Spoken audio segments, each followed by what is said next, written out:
America Israel के लिए Hamas और हिजबुल्लाह के बाद अगर सबसे ज्यादा खतरनाक कोई है तो उसका नाम है हूती, उसका नाम है यमन का हूती, उसका नाम है यमन का अंसारुल्लाह। और यमन के अंसारुल्लाह ने इतवार के रोज एक ऐसा काम कर दिया, एक ऐसा हमला किया जिसके बाद पूरा का पूरा इजराइल उसके हमले के खौफ से दहल उठा।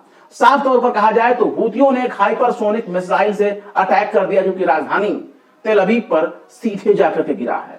और उसे रोकने की ताकत ना तो इजराइल में थी, ना ही अमेरिका में, और ना ही इजराइल अमेरिका के बड़े बड़े एयर डिफेंस सिस्टम में इतनी ताकत थी कि वो उस हमले को रोक सके। ये बात बताने के लिए काफी है कि यमन के हूती पहले से ज्यादा ताकतवर हो चुके हैं। और इसकी आजमाइश उन्होंने सबसे पहले जुलाई महीने में की थी, जब उन्होंने एक अपने ड्रोन के जरिए राजधानी तेल अवीव में एक बिल्डिंग पर हमला कर दिया था। और उस वक्त हूतियों के ड्रोन को रोकने के लिए बिल्कुल जो एयर डिफेंस सिस्टम है इजराइल का वो नाकाम हो चुका था। और अब हाइपरसोनिक मिसाइल के जरिए जिस तरीके से यमन के हूतियों ने घातक हमला किया है, इसकी गूंज तेल अवीव से लेकर वॉशिंगटन तक सुनाई दे रही है। महज 11.5 मिनट में हूतियों ने ऐसा हमला किया कि यमन से 2040 किलोमीटर का पूरी यात्रा तय करते हुए यमन के हूतियों के जरिए दागे गए मिसाइल तेल अवीव पर पहुंच गई। बेन गुरियन हवाई अड्डे के नजदीक भी जाकर गिरी, जिसकी वजह से पूरे इलाके में भगदड़ मच गई। लोग यहां वहां जहां तहां भागने के लिए मजबूर हो गए। और जान बचाने की हालत यह है कि कई लोग जान बचाने के लिए दौड़ते वक्त भगदड़ का शिकार हो गए। कोई गिर गया, कोई पड़ गया, किसी को चोट आ गई, कोई दब गया, ऐसे करके कई लोग घायल हो गए। जय हिंद दोस्तों, मेरा नाम है शम्स तबरेज और आप देख रहे हैं टाइम्स मेल। जिस तरीके से यमन के हूतियों ने अपने मिसाइल दाग करके अपनी ताकत को अमेरिका इजराइल को दिखाई है, ये बताने के लिए काफी है कि यमन के हूती महज गोला बारूद और जहाजों पर कब्जा करने वाले, जहाजों को मार गिराने वाले इलाके नहीं रह गए, बल्कि यमन के हूती इस हद तक ताकत रखते हैं कि मीलों दूर, हजारों मील दूर से वो तेल अवीव को हिलाने की, दहलाने की ताकत रखते हैं। यमन के हूती पहले से ज्यादा मुकाबले में ताकतवर हो चुके हैं। भले ही उसके खिलाफ बड़े बड़े मिलिट्री ऑपरेशन को अंजाम दिया गया हो, इजराइल के जरिए बड़ा बड़ा ऑपरेशन अंजाम दिया गया हो अमेरिका और ब्रिटेन के जरिए, लेकिन तमाम हमले नाकाम साबित हुए हैं यमन के लिए। क्योंकि यमन के हूती जब जब वार होता है, जितना जितना वार होता है, जितना भी उनका नुकसान होता है, उस हिसाब से वो खुद को मजबूत करते चले जाते हैं, जिसकी वजह से आज हालत यह हो गई है कि वो इजराइल को हिलाने की ताकत रखते हैं।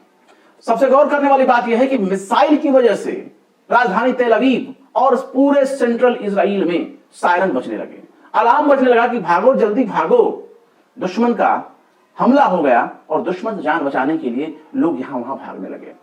और जो बेन गुरियन इंटरनेशनल हवाई अड्डा है इजराइल का, वहां भी सायरन बजने लगा, जिससे वहां के लोगों में शेल्टर में भागने की होड़ मच गई।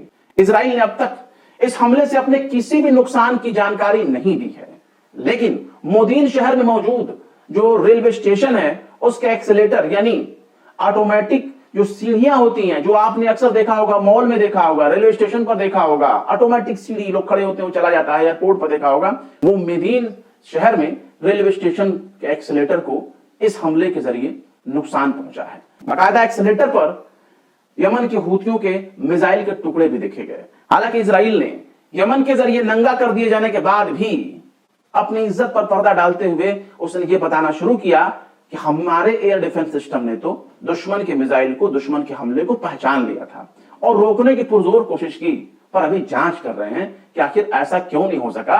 लेकिन अगर गौर किया जाए तो इमरजेंसी सर्विसेज के मैगन डेविड एंडोम ने कहा कि शेल्टर में घुसने के लिए भागदौड़ में कुछ लोगों को चोट लगी, तकरीबन 9 लोगों को मामूली चोट आई है और इलाके में धमाके की आवाजें सुनी गई, जिसके बाद सेना ने कहा है कि मिसाइल को इंटरसेप्ट कर लिया गया था। हालांकि यमन के हूतियों के हमले को रोक पाने में नाकाम होने के बाद इजराइल के प्रधानमंत्री बेंजामिन नेतन्याहू ने हूतियों को धमकी देते हुए कहा है कि उन्हें इस हमले की भारी कीमत चुकानी पड़ेगी। नेतन्याहू ने कहा कि उन्हें अब तक पता चल जाना चाहिए था कि अगर वो हमको नुकसान पहुंचाते हैं तो इसकी एक भारी कीमत है और इस भारी कीमत को उन्हें चुकाना पड़ेगा, हर हाल में चुकाना पड़ेगा। हालांकि अगर देखा जाए तो यमन के हूतियों की ताकत को अगर आप गौर से देखेंगे तो नवंबर महीने से ही, यानी बीते साल नवंबर महीने से ही लाल सागर, अरब सागर, आदन की खाड़ी, बाब अल मंदेब यानी पूरा का पूरा यमन का समंदरी इलाका बिल्कुल दहशत में है, क्योंकि वहां इजराइल से जुड़े कोई भी जहाज को जाने में बड़ी मुश्किल हो रही है, क्योंकि यमन के हूती उन जहाजों पर ताबड़तोड़ हमले कर रहे हैं। कई जहाजों को डुबो चुके हैं और कुछ जहाजों को वो कैप्चर कर चुके हैं, जब्त कर चुके हैं, जिसका भारी भरकम खामियाजा पूरे पश्चिमी जगत को देखने को मिल रहा है। ये तमाम हमले फलस्तीनियों के साथ यकजहती जिद्दखाने के लिए यमन के हूती कर रहे हैं। उनका साफ तौर पर यही कहना है कि अगर चाहते हो कि समंदर महफूज रहे, समंदर में कारोबार महफूज रहे, किसी जहाज पर अटैक ना हो, तो आप भी गजा पर अटैक करना बंद कर दो। जिस दिन गजा पर अटैक होना बंद हो जाएगा, हम भी सीज फायर मान लेंगे एक तरफा, और मान लेंगे कि अब हमें हमला नहीं करना इजराइल और इजराइल से जुड़े जहाजों पर।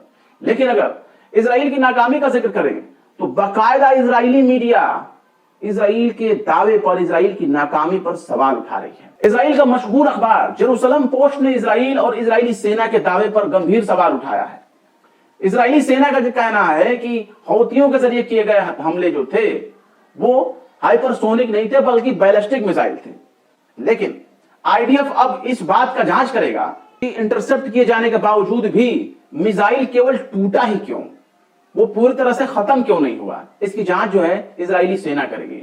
लेकिन जेरूसलम पोस्ट ने गंभीर सवाल उठाए हैं इजरायली सेना के दावे पर। उसने कहा है कि जो एरो 3 डिफेंस सिस्टम है वो इजराइल के वायुमंडल में आने के बाद तबाह क्यों नहीं किया गया, कई इंटरसेप्ट फायर करना क्या जरूरी था। जेरूसलम पोस्ट ने यह भी कहा है कि एक बैलिस्टिक मिसाइल का इजरायली एयर स्पेस में एंट्री लेने के बाद उसे मार गिराया जाना चाहिए था, लेकिन ऐसा कुछ नहीं हो पाया। यह बिल्कुल नाकाम रहा, इजराइल के लिए बहुत बड़ी नाकामी हाथ लगी।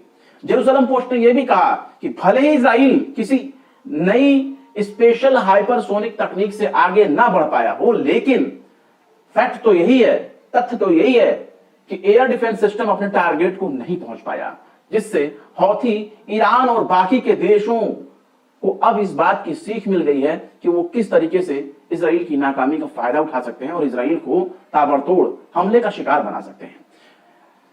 द जेरूसलम पोस्ट ने यह भी कहा है कि भले ही आईडीएफ इस वक्त अपनी नाकामी की वजहों को छिपाने की कोशिश कर रही हो, लेकिन यह सब बिल्कुल घातक हो सकता है इजराइल के मुस्तकबिल के लिए। यह ठीक नहीं है, कोई भी इसका फायदा उठाकर नुकसान पहुंचा सकता है। फिलहाल इस खबर में बस इतना ही।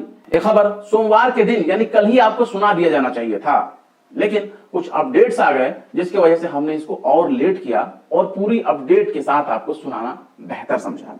फिलहाल इस वीडियो में बस इतना ही। वीडियो आपको कैसा लगा कमेंट बॉक्स में जरूर बताएं। वीडियो पसंद आए तो लाइक करें, शेयर करें, और बेबाक, निष्पक्ष, स्वतंत्र पत्रकारिता को सपोर्ट करने के लिए आप हमारे चैनल टाइम्स मेल को जरूर से जरूर सब्सक्राइब करें, और हाँ, बेल आइकन का घंटी वाला बटन दबाना बिल्कुल ना भूलें, ताकि हमारे चैनल पर आने वाले नए वीडियो की नोटिफिकेशन आपको फौरन ही मिल जाए। फिर मिलते हैं किसी और वीडियो में एक नई खबर के साथ। शम्स तबरेज को दीजिए इजाजत। जय हिंद। अगर अभी तक आपने हमारे चैनल टाइम्स मेल को सब्सक्राइब नहीं किया है तो जल्दी से सब्सक्राइब कर दें और बेल आइकन भी प्रेस कर दें।